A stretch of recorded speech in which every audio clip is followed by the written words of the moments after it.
Note to self, don't mention dinosaurs during children's sermons.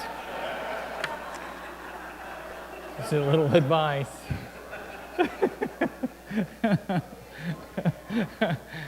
Oh, me. May the words that are heard be thine and not mine. In the name of the Father, and the Son, and the Holy Spirit. Amen.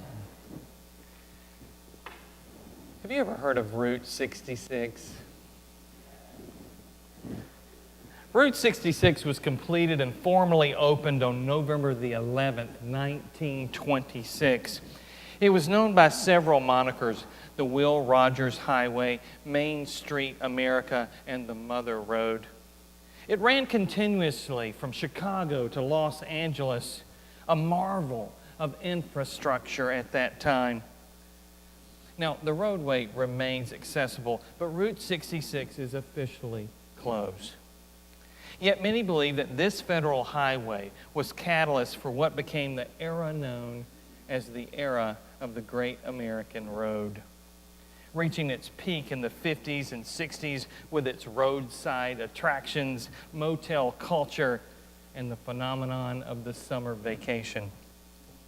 Holiday Inn, Phillips 66, and others have their origins on that same Mother Road.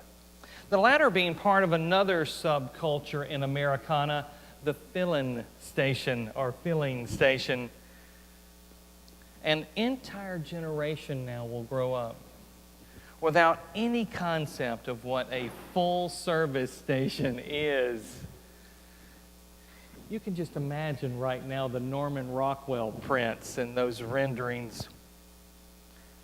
Fill her up was the appropriate address. And the response, right away, sir. Cleaning the windshield and checking your fluid levels came standard, and a nickel tip went a long way. Needless to say, it was part of the American travel experience. How and where you were filled up was important. Today is Pentecost, and we celebrate what many believe to be the anniversary of the inauguration of the Christian church. Some will argue, rightfully so, that the church actually began at resurrection. But most, at least in formality, recognize that the purpose of our lections today, especially Acts, is to herald the beginning of what is the mission of the church. It was a kind of a crazy story today. Did you hear it? It's sort of made for Hollywood. We read that the 12 were gathered together in a secluded room. Now, intentionally told similar to the occasions, remember, when Christ appeared to the 12, the 11, after his resurrection. When suddenly a tornado-like wind comes through, and it blows open all the doors and the windows, and they throw open the sash. And wait a minute, that's the night before. Anyway, evidently it was time for the 12 to come out from their hiding. All of a sudden, if that's not wild enough, fiery tongues appeared above each and every one of their heads. Kind of creepy. And suddenly, all of them were given the ability to speak fluidly every foreign language in the world.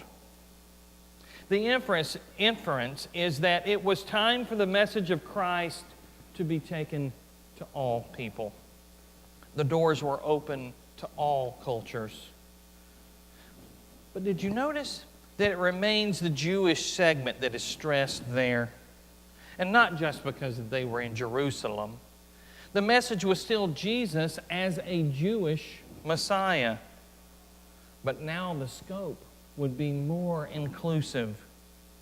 All peoples, regardless of race or ethnicity or language, everyone was embraced. It is the fulfillment of the original Abrahamic covenant through which the entire world was to be blessed. And the approach would be via the Jewish conduit of synagogues as access points into every culture. Now, herein lies a critical point in Christian history concerning the Pentecost. From this moment forward, everyone else was included. The Holy Spirit takes center stage in our fantastic metaphor, but this is not an introduction of the Holy Spirit. The Holy Spirit had appeared throughout the Old Testament Scriptures, serving in many roles in God's kingdom. Often these functions accentuate the feminine aspect of God as nurturing and mothering, especially in the wisdom literature. However, it is here in Acts that we see a new purpose assigned or associated to her. And it is the first of three insights that I think our lections this morning share with us about understanding the Holy Spirit. Now, this in no way is some sort of exhaustive study or treatise on pneumatology, but I think they're good consideration. First, the Spirit is tasked with the assignment and allocation of spiritual gifts. The apostles were equipped so that they might be able to follow the commandment that Christ had given them. Go and advance the kingdom to all people.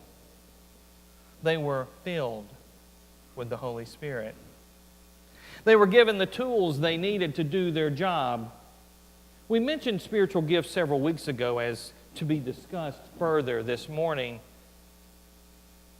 They are best understood as skills, intentionally assigned and uniquely tailored for each individual, purposefully to fulfill the plan that God has in mind for your life.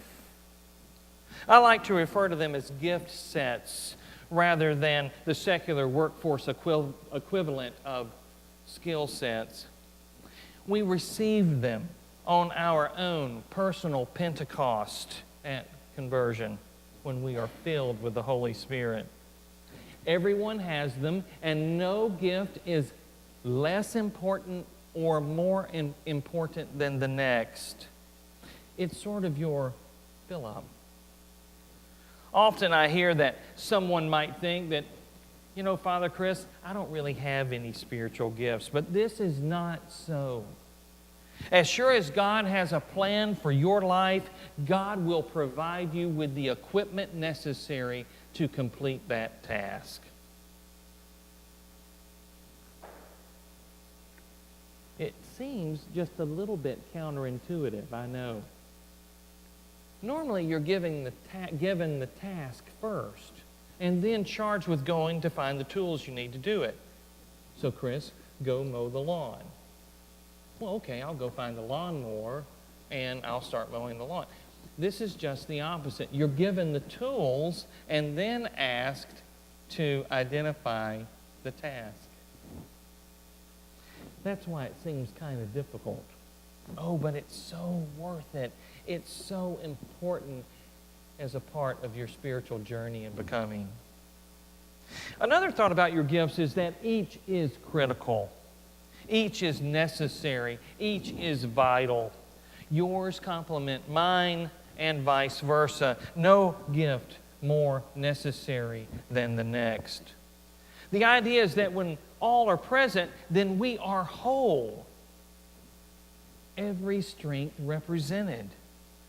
See, it addresses the reality that I and you and every individual has weaknesses, but together then we are strong.